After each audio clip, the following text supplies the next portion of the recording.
like handling a rattlesnake. I just don't want my fingers pinched.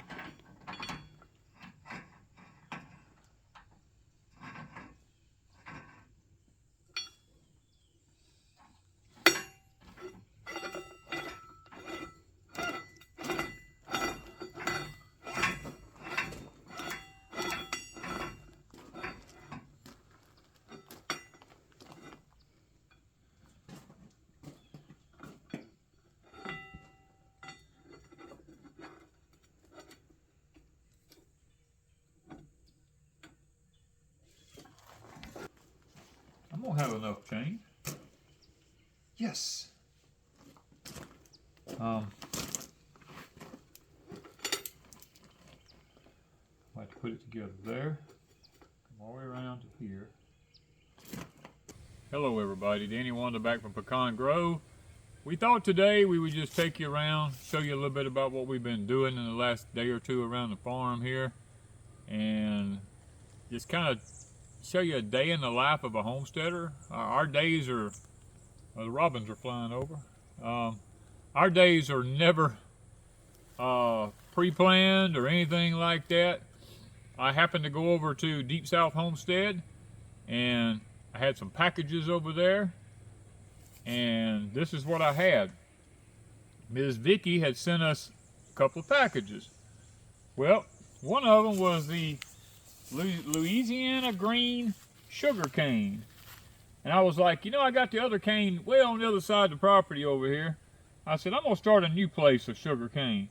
So she sent the LA green here, and then here was the purple striped, the kind of sugar cane I had years and years ago, and the freeze killed it and got it.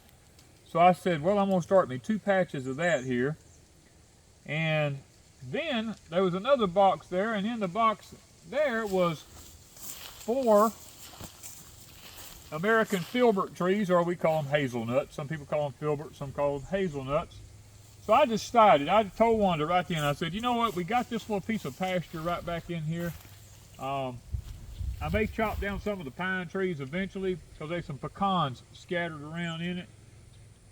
And I said, you know what, let's just start a whole new orchard system back over in here on this piece of property, and let's just start planting nut trees and just fruit trees and all kinds of stuff. Let's just create a haven back in here. I got to take out a bunch of them old yopon trees and all around in here, and see if we can't take a piece of our property here and just turn it into like a garden of eating, not eating, but a garden of eating, where we've got the hazelnuts, we'll have the sugar cane, we got a huckleberry, well, that's a huckleberry right yonder.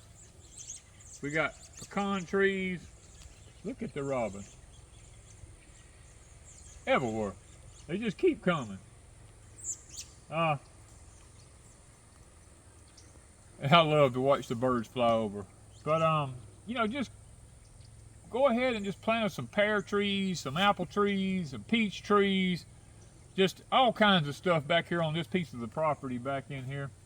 And let's just turn it into a place where we can come and it'd just be like a haven back in here. And this is a good start. Ms. Vicky helped us make a good start right here. We got 4 of them and 2 patches of this, and the wild huckleberry coming up there.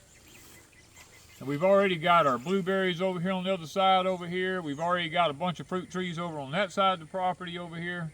So on this side, we're going to do it all over again, guys. The one thing that's a drawback on this side of the property is the deer pressure. The deer pressure on this side of the property is like really, really super bad. And away on the other side of the property, it's really bad over there. But in the middle, we've got so many fences everywhere now until they don't hardly ever mess with anything in there anymore. So hopefully we'll be able to have enough for us, the wildlife, because I've got mulberry trees, I've got fig trees all potted up. I've got some apple trees potted up. Just they're just wild apples. I mean, And then we've got some white peaches that we've dug up from deep south and got in pots, and poplars. We got lots of poplars. Now the poplars are going to go probably down around the pond somewhere down that way because they have such a beautiful leaf color. I wanted to have that around the water of the pond, not on the dam, but up on the hill from it there. So I want to go ahead and show you a few other things we got going on. Because today is the 18th. Today has been one busy day because not only did Miss Vicky's packages came in, I had packages for the cane mill that came in. I mean, I have electrical stuff from a shop. I mean, I have all kinds of stuff. I'm going to show you what we've been doing all day long today.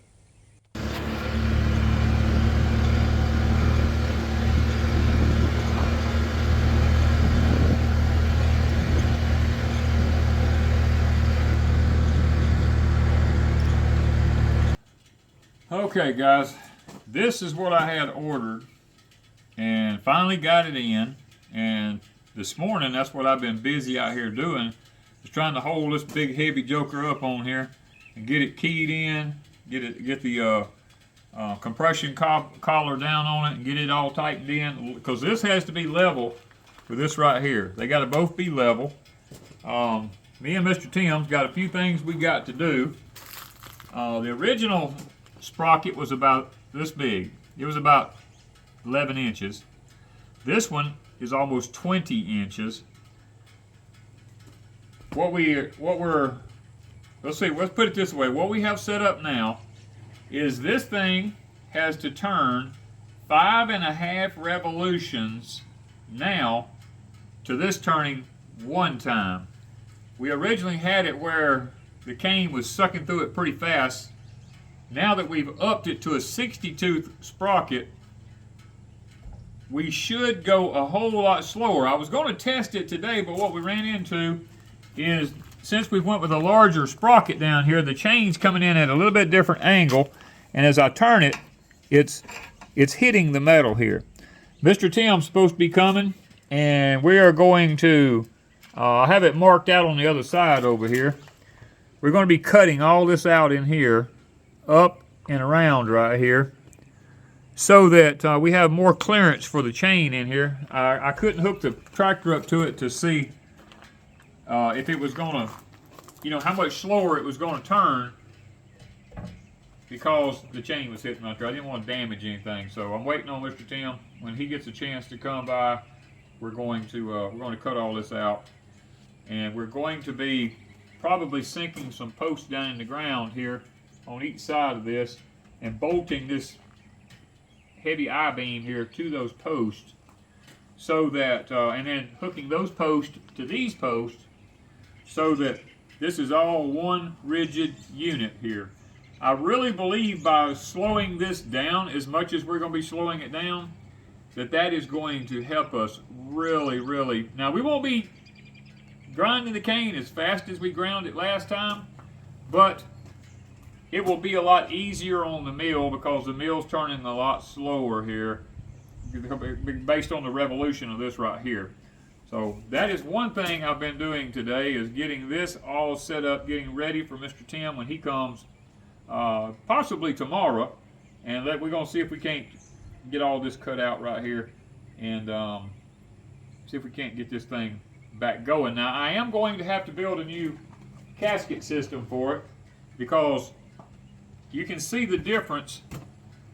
The other gear fit inside this here with no problem. This one is like way bigger around the outside of it. It's hanging over about 3 inches over here, hanging over about 3 inches there. So we're going to have to build a whole new gasket system to go on top of that to hold it. To make it safe, because that way nobody's hand will get caught in here, or if anything happens, it's just a lot safer. And we already have the plywood laying right here. I think we're going to be able to build it out of there. We have some in the shop and some right there. So that's one of the other projects that we've been involved in today. Now, out here at the high tunnel, as y'all know, I've told you our weather's very chaotic down here in the south. We've been in the 80s now for the last I don't know what you said next, like 2 to 3 weeks here, we've been in the 80s. Heat indexes, but this week we've been in the 80s, the actual 80s. The high tunnel's been staying about 100 degrees in there during the day, but by Friday, Saturday, and Sunday of this week, possibly even Monday, we're going to be dropping down into the teens here. And because we're dropping into the teens, this happens to us every year. We get everything going really good in the high tunnels, and the temperature plunges down into the teens, and a lot of our stuff in the high tunnel gets killed. Well, because I haven't completely finished the inside of this high tunnel, what we've had to do is we've had to get some hay, and we've been stuffing it under the edges of everything around it here to kind of help hold as much of the heat in there and keep the cold air from coming into the high tunnel as we possibly can. Now the drawback to this is our wind chills are supposed to be horrendous here. So we're praying that the good Lord above will watch over this and take care of us, and the wind won't be as bad as they say it's going to be, because they're talking about 20-something mile-an-hour winds and at around 20-something degrees. So that's going to plunge it on down into the teens, the wind chill factor. So we're just hoping and praying that the Lord will watch after what we got in here for us. We're doing all we can by stuffing the hay under here and trying to seal this thing off as good as we can. Now this is what we look like on the 18th. By the end of the week, we'll see if we still look this nice. All right, guys. Today I have been working on framing up this wall right here, because I'm ready to get the power ran to my shop as soon as I can. Right now, I have these 2 wires run right here with the plugs on them, because I have the jackery right here. I've been using this to,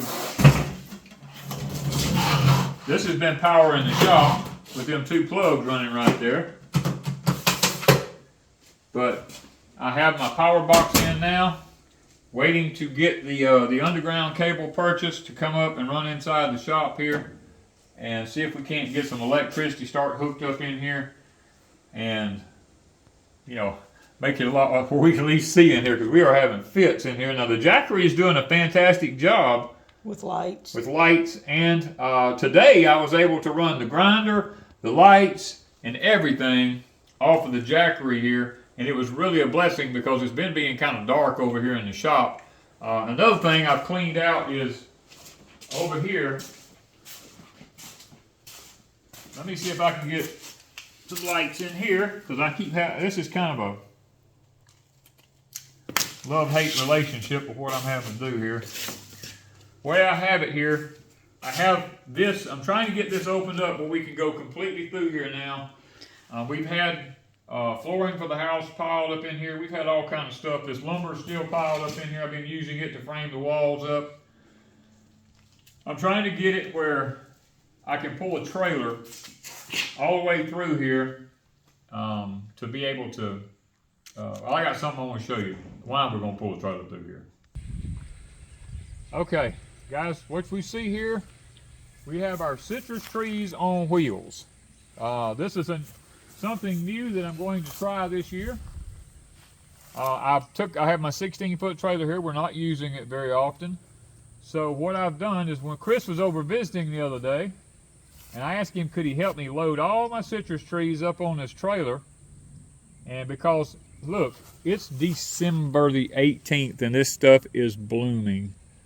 It's starting to put all over. Starting to put fruit on. Okay, and we have this hard Arctic freeze coming. So what I have come up with is citrus on wheels. I am going to take and hook my tractor up to this trailer, and we're going to come around with it. And when I was in the shop just a minute ago showing you, I had cleaned out that alleyway through there. I'm going to pull these citrus trees up in through the inside of the shop, and I'm going to park the trailer in the shop, roll the doors down, and throw a tarp over them. And once the hard freeze is over, I'm going to hook back up to it with the tractor and pull it back out here and set it back out in the field out here where it can get some sun, some rain. We'll keep it watered, And if it goes to freeze again, we'll just pull it right back in the shop again. This is going to be my citrus on wheels till at least till springtime comes, and we don't have to worry about them being frozen anymore. Thank you guys from Pecan Grove.